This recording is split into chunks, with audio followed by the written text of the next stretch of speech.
Tu ne sais pas quel matériel acheter pour débuter en tant que photographe ou vidéaste?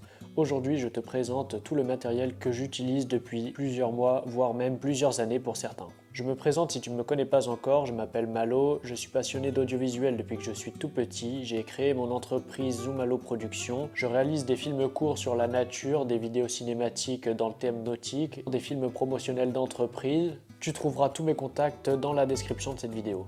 Mais revenons au sujet principal de cette vidéo qui est le matériel que j'utilise au quotidien. Si vous êtes ici, c'est sûrement que vous cherchez à investir dans du matériel et vous ne savez pas vers quel modèle ou quelle marque vous dirigez. Moi, je peux vous conseiller avec tout ce que j'ai acheté qui ne m'a pas été utile, les achats que je regrette, mais il y a également plein d'achats que je ne regrette pas du tout et que je peux vous conseiller à 100% et c'est ce qu'on va voir dans cette vidéo. J'ai catégorisé cette vidéo en différentes parties, du coup on va commencer par tout ce qui est lumière. Alors lumière c'est assez simple, j'ai un cob qui est avec un grand dôme et tout, mais celle-là je l'utilise pas trop parce que c'est trop long à monter, c'est tout le temps à brancher. J'ai pas de tournage en fait de cette utilité là. En revanche j'ai une lumière que je vous conseille à 100%, c'est une petite aputure qui m'éclaire en ce moment, elle est juste là. Très pratique, elle a un bouton on-off, elle se charge en USB-C, vous pouvez régler le dimmer donc pour que ce soit plus ou moins puissant. Vous pouvez également changer la température de couleur de 5600 à 3200 Kelvin.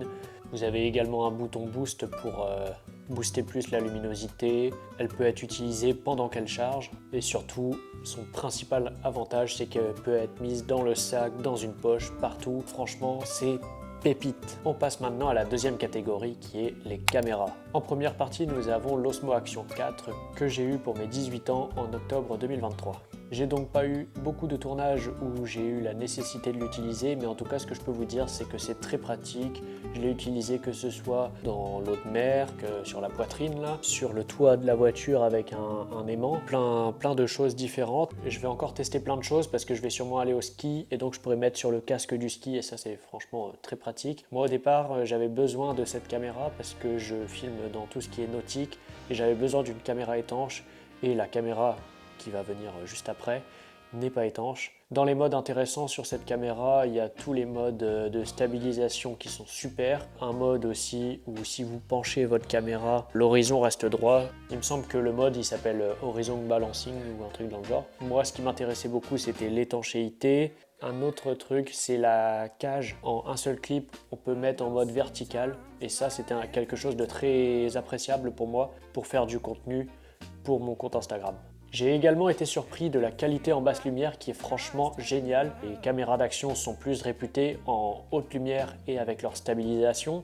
C'est pas leur point de force la basse lumière, mais franchement elle est plutôt de bonne qualité. Ensuite nous avons le drone, le DJI Mini 2 que j'adore particulièrement. C'est mon premier drone, ça fait 1 an que je l'ai maintenant. Ça ajoute vraiment quelque chose à vos réalisations. Un drone, si vous n'en avez pas encore, je vous dis, foncez vers un drone. DJI c'est une très bonne marque.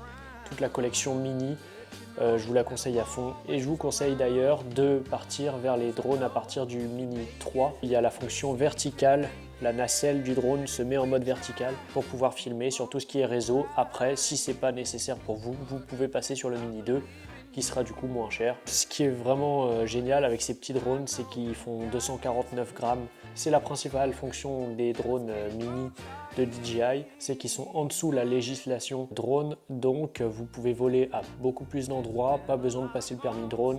Aussi, si vous prenez ce genre de drone, je vous conseille de prendre le pack Pro Combo ou quelque chose comme ça pour avoir les 3 batteries. On passe donc à la caméra principale qui est le Fujifilm X-T4 qui m'accompagne depuis plusieurs mois maintenant, depuis avant cet été 2023. Je suis très heureux, c'est mon premier boîtier. Avant j'utilisais celui de mon père.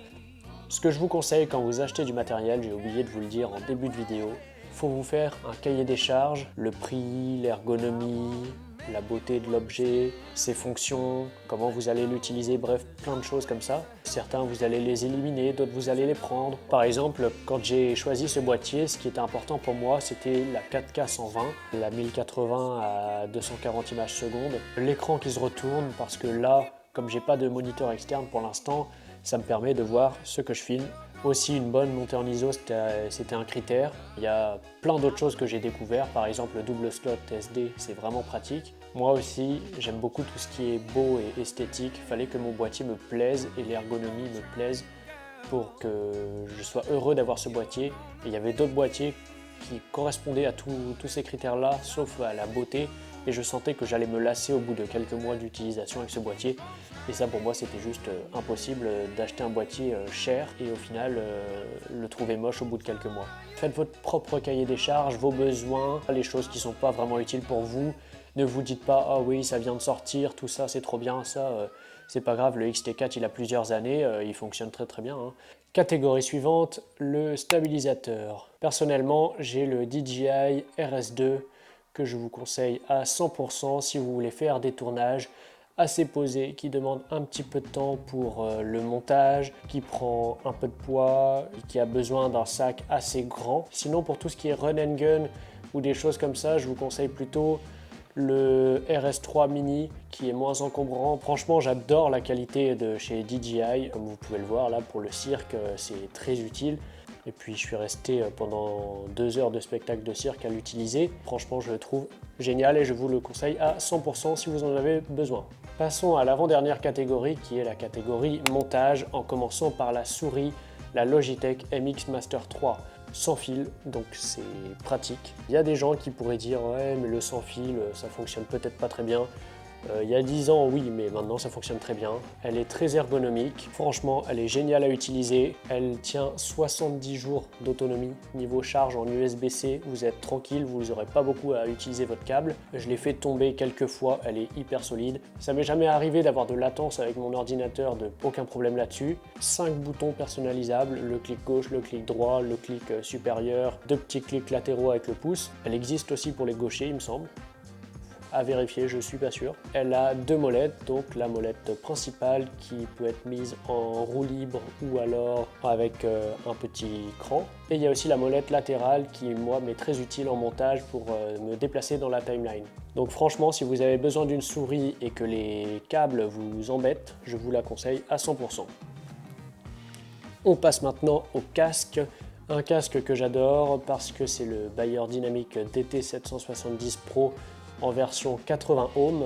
C'est une version avec réduction de bruit, donc forcément c'est idéal pour le montage. Ça me met vraiment dans une bulle quand je suis en recherche de musique ou alors que je fais du montage, que je veux être tranquille. Je l'utilise principalement au bureau parce qu'il est un peu encombrant et filaire. Et sinon, j'utilise principalement mes AirPods quand je suis dans les transports. Mais il n'y a pas la même qualité sonore. Du coup, quand j'ai vraiment besoin d'être précis, par exemple sur du montage, des effets sonores, je prends plutôt ce casque-là, qui est vraiment plus précis. D'ailleurs, je vous envoie sur une vidéo que j'avais faite sur ce casque. Elle est juste ici. Si vous avez besoin d'un casque avec réduction de bruit, filaire et une qualité sonore irréprochable, je vous le conseille à 100%. On passe à la suite. Alors autant je ne suis pas 100% fan des iPhones, tout particulièrement par rapport à leur prix, mais par contre les Mac, je peux vous dire que je suis fan sur plein de points.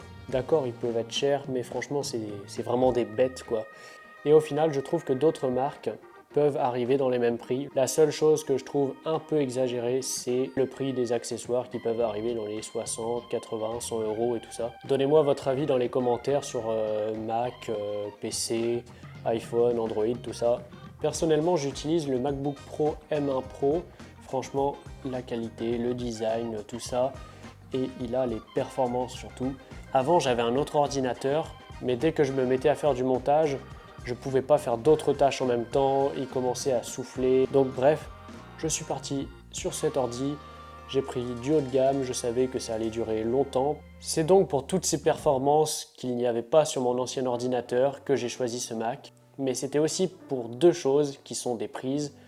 En premier, la prise HDMI qu'il y a sur ce Mac et qu'il n'y a pas sur un MacBook Air par exemple. Et je voulais pas me trimballer avec un adaptateur tout le temps. Il y a aussi la prise SD et celle-là elle est très importante pour moi parce que quand je suis avec ce que je vais faire tout à l'heure quand j'aurai fini le tournage de cette vidéo, je vais prendre la carte SD qui est dans mon boîtier et pouf, je la mets directement sur le côté dans la prise SD de mon ordinateur et franchement ça c'est hyper pratique, je ne suis pas obligé d'aller chercher mon adaptateur et c'est même quelque chose qui m'a fait choisir ce Mac. Donc vous voyez, des fois ça tient à des détails. Assez bavardé, on passe à la dernière catégorie qui est le son. Le son passe avant l'image, ne l'oubliez jamais. Donc le premier micro que j'utilise souvent, c'est le Rode Video Micro. Un micro canon qui est franchement pas mal du tout, surtout par rapport à son rapport qualité-prix. Il coûte seulement 50 € et il a une qualité sonore vraiment pas mal, surtout pour tout ce qui va être vlogging ou alors interview quand vous êtes face à votre client, environ 1 m, 1 m 50 maximum. Et on enchaîne donc du coup sur le micro-cravate de Holyland, le Holyland Lark 150.